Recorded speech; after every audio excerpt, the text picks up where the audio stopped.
memberi makan ternak sekaligus kita panen telur. Pakannya masih sama sahabat ya. Itu adalah sayur, dedak, kemudian kemarin ada sisa nasi. Sisa nasi di rumah kita manfaatkan saja, kemudian kita gunakan sebagai pakannya. Nah, kembali lagi kita rutinitas pagi selalu kita pasti panen telur sahabat.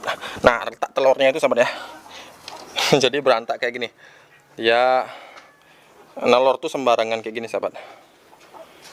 Jadi ya kita maklumi saja, karena apa?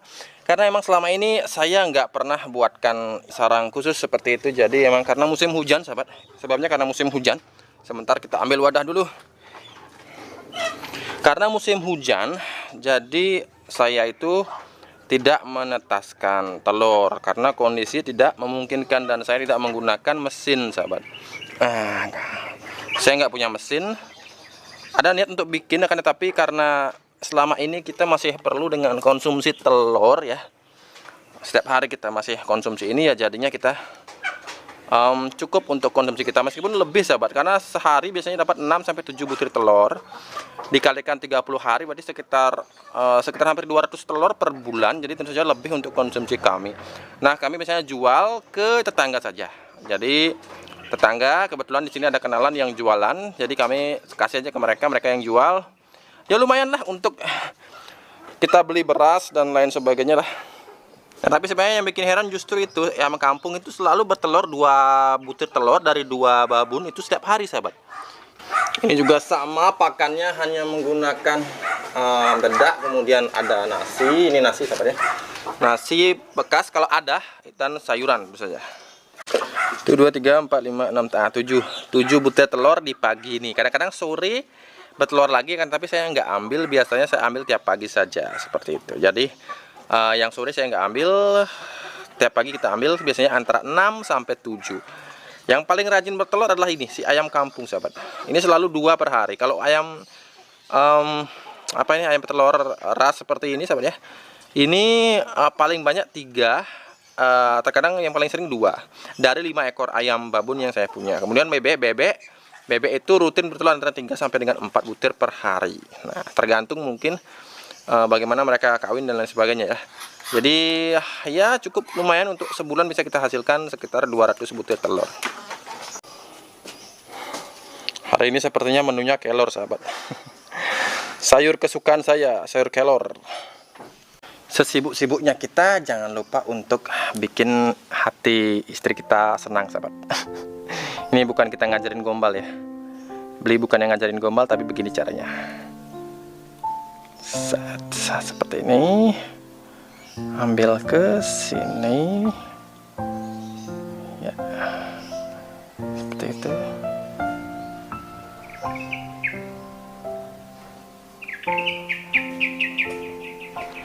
Bunda, Bun, sini Bun. Tuh. Tuh kan cantik kan Bun. Nah, ini waktu kita pacaran kita sering kan kayak gini. Sering banget. Pagi ini ketiban rezeki lagi. Bukan ketiban kepala, tapi jatuh 2 buah durian lagi pagi ini. Tapi di atas sana masih banyak buah yang belum jatuh. Nah, seperti ini. Dan di sana banyak lagi sahabat. Sayang kamera nggak bisa zoom banyak-banyak, jadi kita nggak bisa lihat secara jelas. Akan tapi masih ada sekitar 12 buah yang masih nempel di pohon. Sedangkan dari awal bulan Januari sudah mulai berjatuhan buahnya. Kami sudah panen banyak sekali hanya dari 1 pohon ini sahabat. Ini berarti pohon ini cukup berhasil, atau durian ini cukup berhasil, meskipun kebanyakan di daerah kami durian mengalami gagal panen atau berbuah itu juga sangat jarang seperti itu sahabat. Tapi bersyukurnya di halaman saya justru durian berbuah dengan sangat lebat seperti itu. Salah satu kuncinya adalah kami selalu saja menyediakan sampah daun di sana, kami sapu kemudian kami kumpulkan. Kadang-kadang kami tanam, kadang-kadang kami biarkan saja di sekitaran batang pohon durian ini sahabat. Setelah dengan durian, nampaknya serikaya juga berbuah sangat lebat, meskipun hanya kita pupuk dengan sampah-sampah kering sahabat. Jadi seperti inilah kehebatan dari sampah-sampah kering yang sahabat jangan sampai membuang sampah kering. Karena apa? Karena manfaatnya sungguh sangat baik bagi tanaman. Buahnya makin hari tambah lebat. Saya bisa lihat, padahal ini di bawahnya kangkung, juga ada bayam. Tapi buahnya makin lebat, kita lihat ya. Tuh gitu. Tuh. Nih. Nih. Belum habis, kita ke sini. Tuh. Sampai ke ujung, sahabat. Luar biasa kan? Jadi sebenarnya lahan terbatas, bila sahabat bisa memastikan bahwa medianya itu subur, gembur, steril, sebenarnya tidak masalah. Dulunya benihnya ini saya dapat dari dapur, sahabat. Nah, selalu kalau udah cabai saya selalu sudah dari daerah. Dan dulu benihnya itu nggak sebesar ini, sahabat. Buahnya nggak sebesar ini. Benih yang saya pakai itu buahnya kurus-kurus. Namanya juga dari dapur ya, jadi asal ngambil saja. Tapi ternyata, sahabat, ternyata itu buahnya gede-gede banget, sahabat. Gemuk-gemuk, kayak gini. Gemuk-gemuk. Panjang-panjang dan gemuk-gemuk, sahabat. Nah, ini artinya bahwa medianya bikin malu pun. Nah, ini sahabat. Ini medianya sedikit, cuman sejengkal, sahabat. Sejengkal, sahabat. Nggak sampai lagi ya, sejengkal segini. Jadi cuman segini.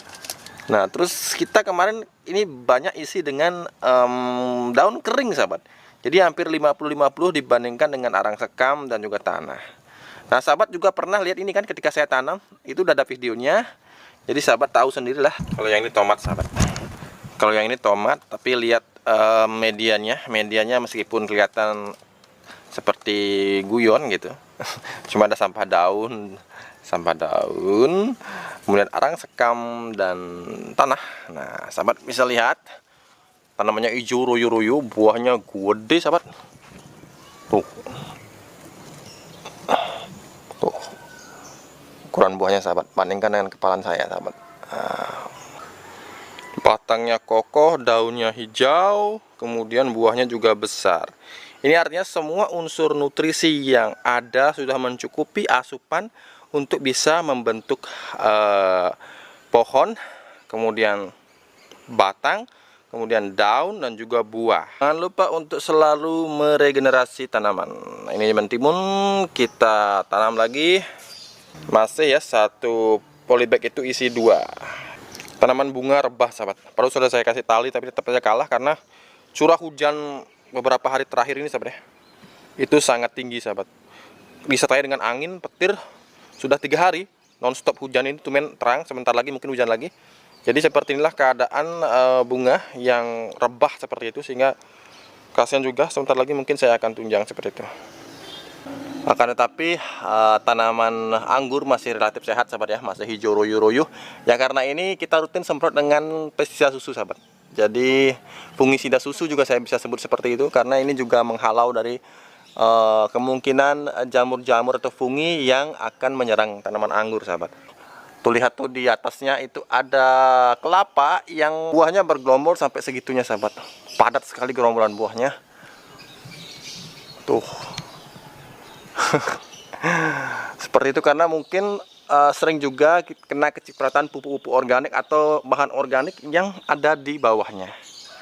Untuk dapat menjaga kesinambungan bahan pangan di rumah, sahabat ya, saya sarankan sahabat untuk selalu menanam meskipun mungkin tanaman yang kita petik itu masih seperti itu. Misalkan seperti kacang panjang, di sana masih ada yang kita petik setiap hari, akan tapi kita sudah tanam lagi untuk regenerasi. Ketika itu menua, kita bisa petik buahnya dari sini. Sehingga setiap hari, sahabat ya, setiap hari kita bisa panen dari kebun seperti itu. Itulah mengapa saya memakai slogan menanam hari ini agar kita bisa panen esok hari.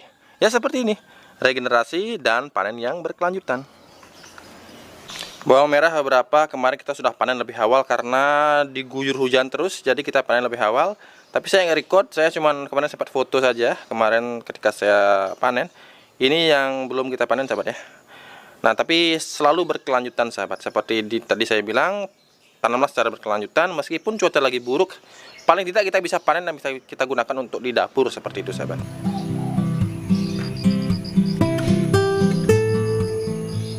Tanaman jambu kancing, tidak ada satupun bunga yang rontok, sahabat. Luar biasa, saya sendiri juga kaget. Mengapa tidak ada bunga yang rontok meskipun ini diguyur hujan. Ini tempat terbuka, sahabat ya. Jadi nggak ada atapnya, ini masih sisa hujan kemarin.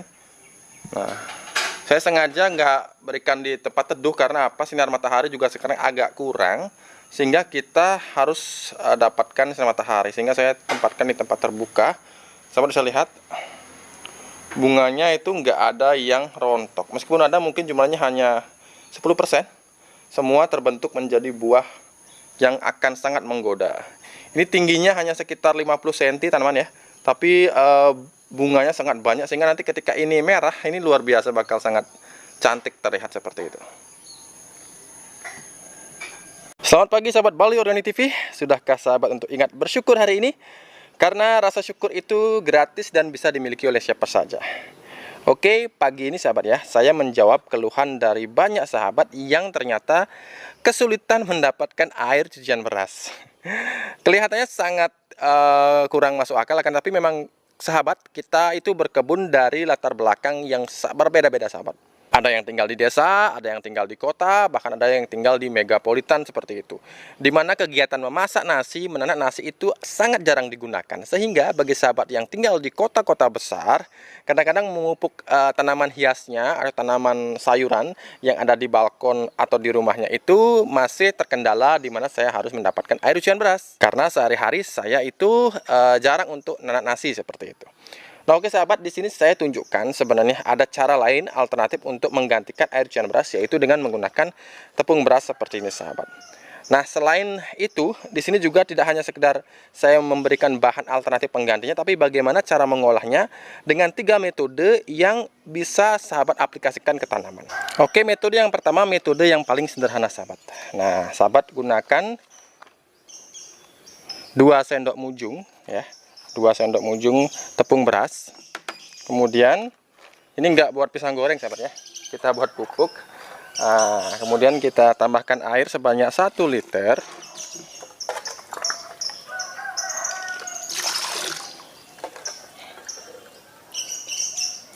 Nah, kemudian setelah itu kita aduk sahabat ya, kita aduk sampai benar-benar merata.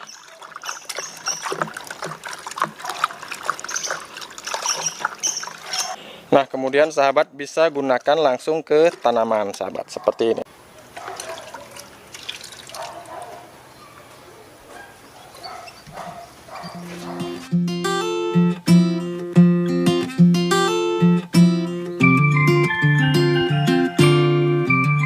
Oke, kemudian kita gunakan cara yang kedua sahabat ya. Cara ini sangat baik untuk sahabat yang memiliki tanaman dalam pot yang bakal tumbuh di dalam pot atau polybag dalam kurun waktu yang lama. Nah, saya sarankan menggunakan cara yang kedua ini sahabat. Tadi saya tambahkan sedikit air karena saya tadi tuangkan ini ke tanaman. Nah, tetap 1 liter 2 sendok mujung dari tepung beras. Kemudian kita tambahkan telur ayam sahabat. Boleh telur ayam kampung, telur ayam ras, kemudian telur bebek pun bisa sahabat ya.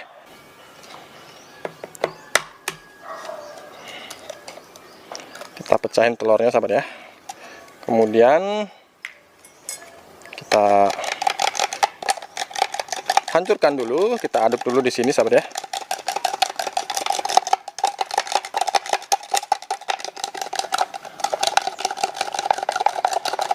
Nah, kemudian kita masukkan ke dalam air cucian beras ini sahabat. Kita aduk.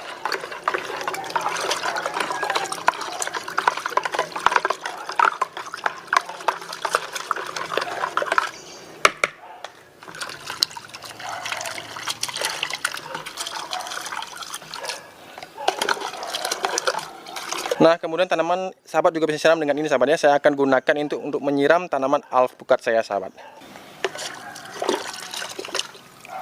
Ini adalah tanaman alpukat yang ada di dalam polybag.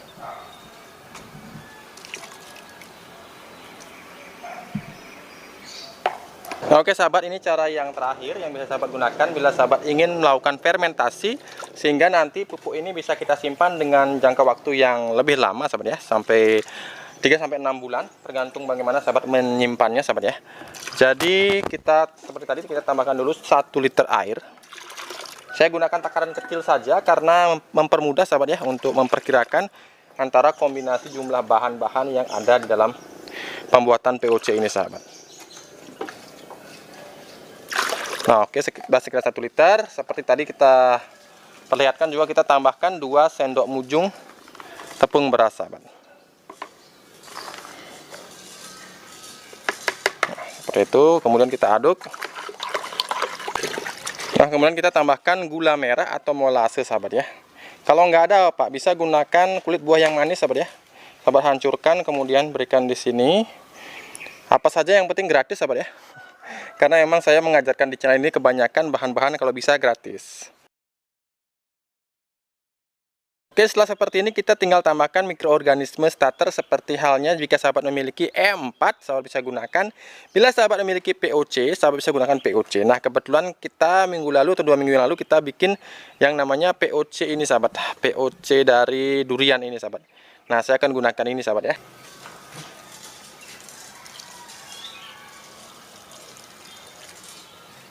Cukup sekitar, ini mungkin sekitar 50 ml dari POC kulit durian. Cantik sekali warnanya ya, keemasan seperti ini sahabat ternyata.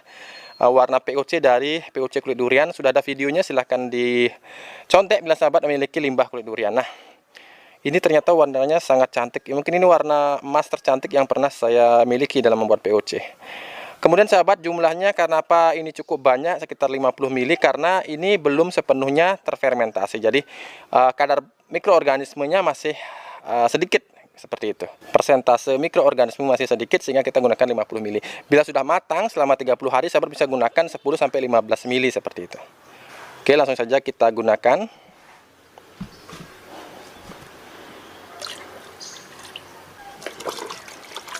Nah, oke sahabat, kita bisa fermentasi ini selama kurang lebih 2 minggu sampai 3 minggu. Sama halnya ketika kita memfermentasi air cucian beras sahabat. Oke, jangan diamkan di dalam ember ini. Sebentar lagi saya akan pindahkan ke dalam jerigen dan kita fermentasi seperti yang sudah sering saya berikan caranya di Bali Organik TV. Oke sahabat, cukup sekian. Setelah 14 hari kita bisa gunakan dengan campuran air kembali sebanyak POC-nya 100 ml, air biasanya itu 1 liter. Jadi perbandingan 1 banding 10, dan kita bisa gunakan per tanaman itu sekitar 200 sampai 250 ml per tanaman sahabat. Oke sahabat, rasanya cukup sampai di sini video kita. Jagung muda, mungkin nanti kita mau bakar atau pakai perkedel ya sayang ya. Oke sahabat, cukup sampai di sini kebersamaan kita di video kali ini sahabat ya. Saya di taman di sini sedang bersama istri dan anak, lagi kupas-kupas. Kita lagi kumpulin telur yang kita dapat seminggu terakhir. Nggak ada seminggu kayaknya ini Mbak ya? Nggak ada ya? Ya mungkin sekitar 5 hari. Terus di sini juga kita lagi kupas jagung. Ini jagung ketan ya? Jagung ketan, ini jagung biasa. Kemudian ini juga pisang dari hasil kebun kita. Ini serikaya juga hasil kebun kita. Juga ada rambutan dan ada petikan terakhir. Kemarin kita dapat petikan terakhir, ukurannya sudah mengecil. Ini mungkin sekitar, ya mungkin nggak sampai sekilo ya, sekitar 900 gram. Ikan melon golden yang ukurannya di atas sekilo, 1,5 sampai 1,9 itu kita petik sekitar 2 atau 3 minggu yang lalu. Kemarin ketika kita mau cabut pohonnya, ada yang kecil-kecil dan ukurannya sekitar 900 gram sahabat, sekitar 900 gram. Ini si kecil ngapain, senang banget. Kenapa dek? Oh berhasil gitu.